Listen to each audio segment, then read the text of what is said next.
Hello.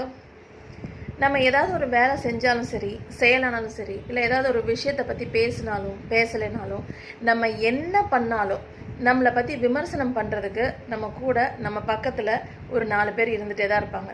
அதை சில பேர் நல்லதும்பாங்க, சில பேர் கெட்டதும்பாங்க, சில பேர் அதை வேஸ்ட் அப்படிம்பாங்க. இந்த மாதிரி ஏதாவது ஒன்று சொல்லிகிட்டே தான் இருப்பாங்க. நம்ம காது படவே கூட சொல்லுவாங்க.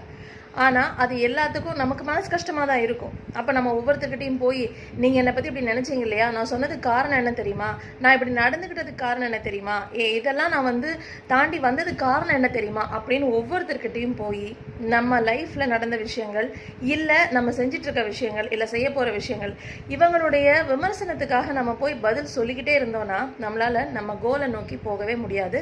நின்ன இடத்துல நின்று பதில் சொல்லிட்டே இருக்க வேண்டியது தான். அவங்க நம்மளை கிரிட்டிசைஸ் பண்ணிட்டு போயிட்டே இருப்பாங்க. அதனால யாராவது நம்மளை பற்றி விமர்சனம் பண்ணுறாங்க அப்படின்னு சொன்னால் ஒரு சின்ன ஸ்மைலோட அதை கடந்து போயிடுறது தான் பெட்டர். அவங்கக்கிட்ட அவங்க விளக்கம் கொடுக்குற அளவுக்கு அவங்க வர்த்தா அப்படிங்கிறத ஃபர்ஸ்ட் யோசிச்சுட்டு அதுக்கப்புறம் நம்ம அவங்களுக்கு விளக்கம் கொடுக்கலாம். நம்ம விளக்கம் கொடுக்க வேண்டிய அவசியமே ஃபர்ஸ்ட் ஆஃப் ஆல் கிடையாது. அதையும் தாண்டி கொடுக்கணுன்னா அந்த அளவுக்கு வர்த்தபிள் பர்சன் அவங்க அப்படிங்கிறத பார்த்துட்டு நம்ம அதை செய்யலாம். மற்றபடி எல்லா விமர்சனத்துக்கும் காது கொடுத்து விளக்கம் கொடுக்கணுன்ற அவசியமே கிடையாது. பாய்.